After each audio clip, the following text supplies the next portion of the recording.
Okay guys, good morning mga ka-best friend. Panibagong vlog, panibagong topic na naman tayo guys, no? Dahil dito sa Tuguegarao City ay tag-ulan na. Kaya kailangan natin na sabihin ang kagandahan dito sa trek na to. Yun, sa mga hindi pa nakasubscribe mga best friend, ay baka naman ay pakiclick naman guys ng subscribe button sa baba. Then click nyo po yung bell and click nyo po yung all, no? At pag-usapan natin ngayon kung ano ba yung advantage nitong Rosie Chariot tuwing tag-ulan o pag may bagyo mga ka-best friend. Yung mga last vlog natin ay napag-usapan natin kung gaano ka-safe ang trike na to pagdating ng bagyo at kung pwede ba matulog dito sa loob ng trike. Yun, ngayon naman tag-ulan dito sa Cagayan, kaya halos taga-bagyo, hindi may iwasan talaga bumabaha dito. So pag nakamotor ka, mabasa ka, and limitado yung karga mo, pati yung angkas mo mababasa. Pero pag itong trike na to ay katulad na ito, malalim yung tubig, oh. Pero sa ganitong trike, mataas kasi itong trike na to, kaya hindi ito maano ng tubig, hindi siya mapapawan ng tubig o maabot. At maliban doon, mamaya may susunduin tayo na estudyante. At ihatid na lang natin sila doon sa kanilang bahay gawa ng maulan. Ayan naman, panay ang ulan-ulan, oras-oras ay lumalakas yung ulan, kaya yun, at ihatid na lang natin sa kanila. So, dito lang naman yung bahay nila sa kaliwang kanto na to.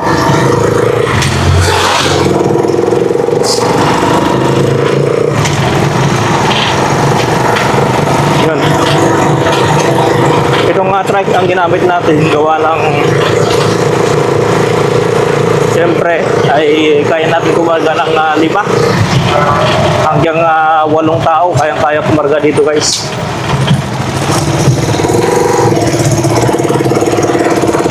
Unlike sa ibang trike na limitado yung space, pero ito talagang maraming pwedeng magkarga dito.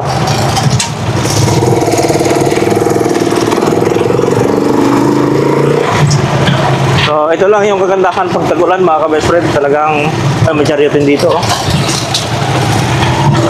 Talagang maganda siya ibiyahe. May mga delivery kayo, yan, ito maganda gamitin.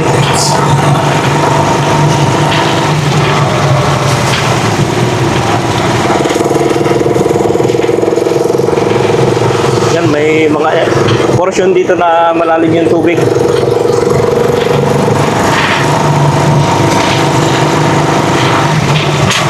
Itong Tuguegarao kasi talagang mababa ito, at pag dumating yung panahon na o yung time na magbibitaw ng tubig yung dam, ay inaabot itong area ng Tuguegarao City, yung ilang portion.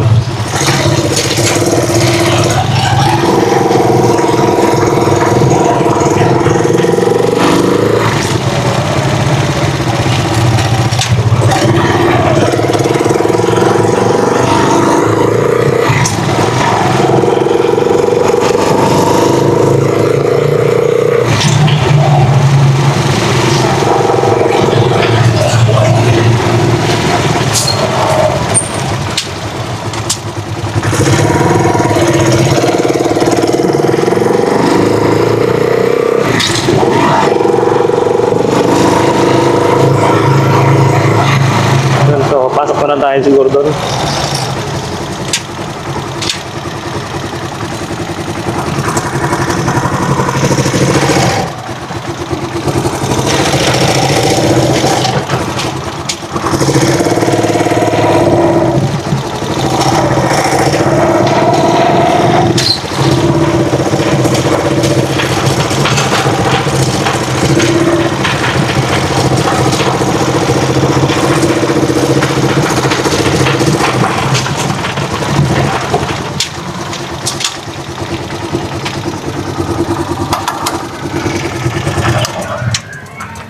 Ayun mga ka-best friends, sa trek na ito ay safe tayo dito gawa ng ganito po yung itsura niya, oh.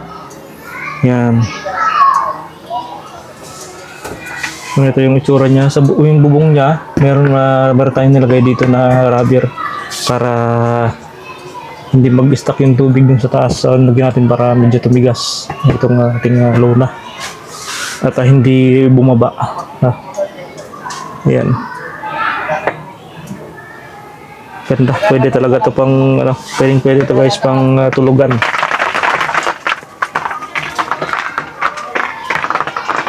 Yun. Kahit lumakas man yung bagyo, lumakas man yung ulan, ay safe na safe pa rin tayo dito guys, no?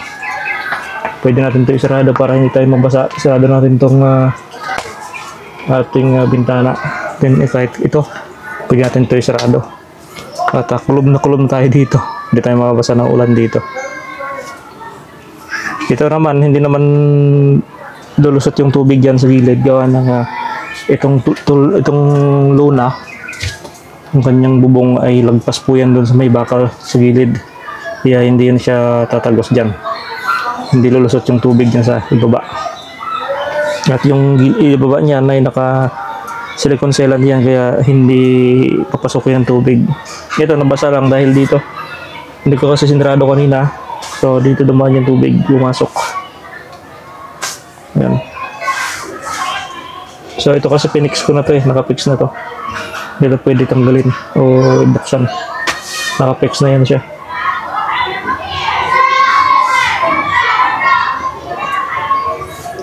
Ayun mga ka-best friend. So mamaya biyahe tayo. Tayo ako sa ano po? Tita Mena, sino sa pasok si Sobe? Hindi na pasok si Sobe, di siya mag-aral. Di siya papasok. Absent siya. Hindi sa pasok. Hindi sa pasok si Sobe. Hindi na papasok. So walang pumasok ka nila. Hindi na papasok. Ayun. Kaya dito ako. Dito kayo. Bakit?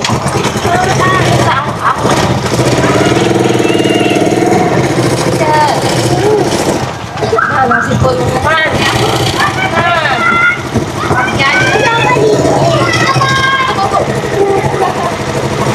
Pwede na kayo.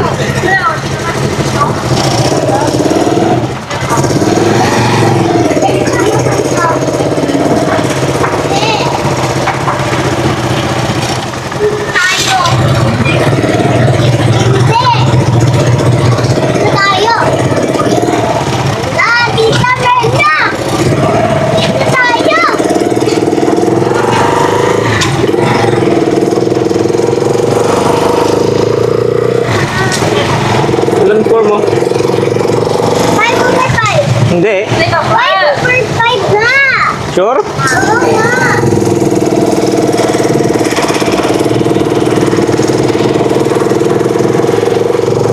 Five over 5? Oo na. Very good. Six na kasi ko kasi Hmm? maraming option na yun. Set lang yung pag-set lang kami. 10 lang kayo? Kami lahat. 10 lang kayo?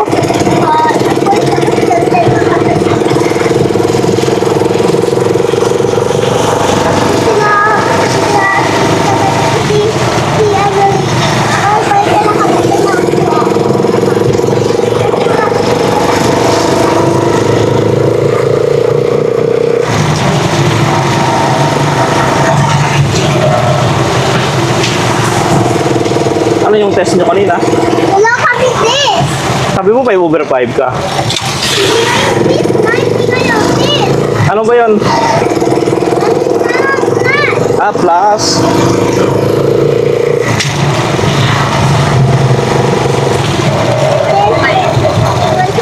Tingnan nyo nga mamaya. 5 over 5 nga. Kaya na yung malakas na ulan.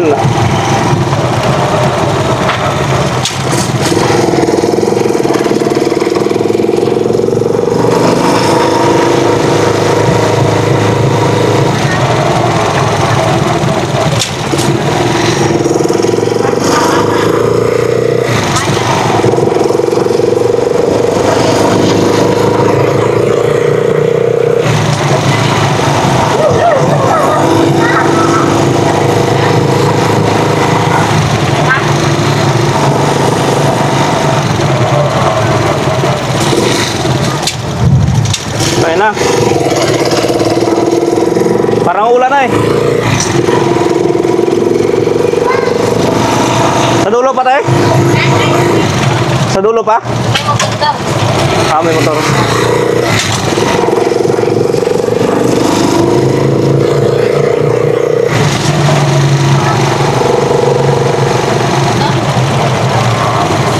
Ah, dito.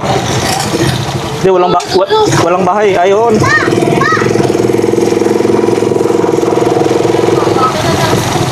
Kailangan ikot na lang tayo.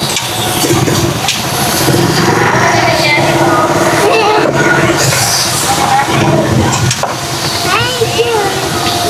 Papa, pa, pa, pa, pa.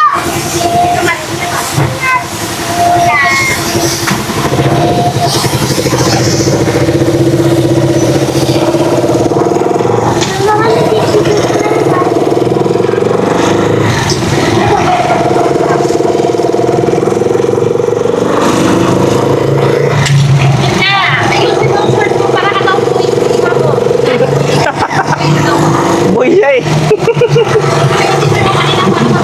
Isa ka bang boy? Ah! Mamaya na. Mamaya maghalo ako mamaya. Mamaya na ba hindi pa tapos na yung ginagawa ko doon? Kabalikan mo na. Mamaya mag-init na. Yeah. Wala ka na. Mamaya na nga kasi. Mabasa dito sa atin mamaya. Dito pa yun mabasa.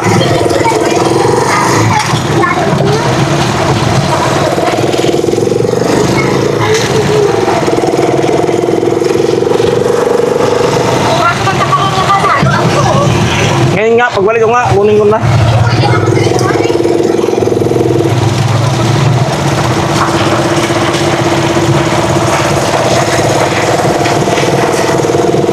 Si Milka ay 5/5.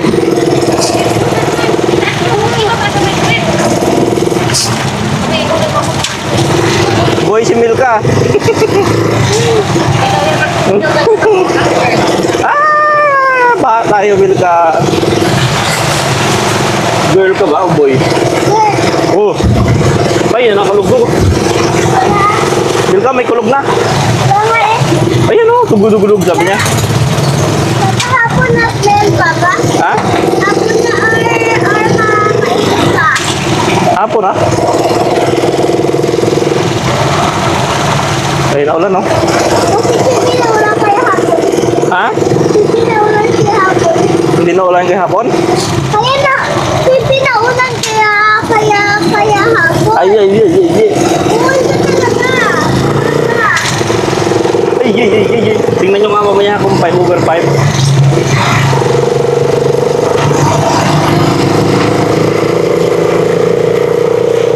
Pag 5/5, hindi very good. Baka 4/5. Ako sa may ano ko sa may Ha? Daddy di Dodo. wala ba na? Ah, wala ba? Babi B, Bobo. Kulang kulang dito. Sasi si Soso. Lalele Lulu. Kulang namin dito. Sasi si Toto. Wala. Mami Mi Momo. Wala. Ano lang? Ano lang? Sasi si Soso?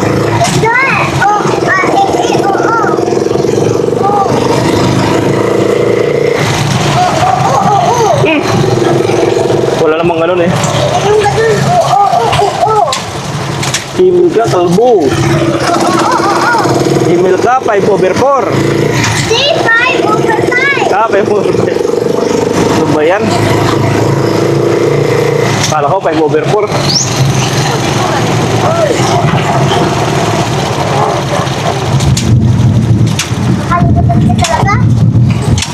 Yung sanjareta rin ko kasi ano yun, kulob.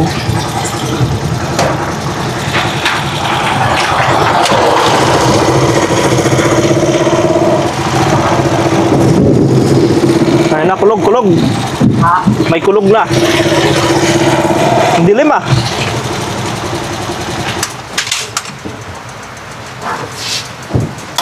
Hmm.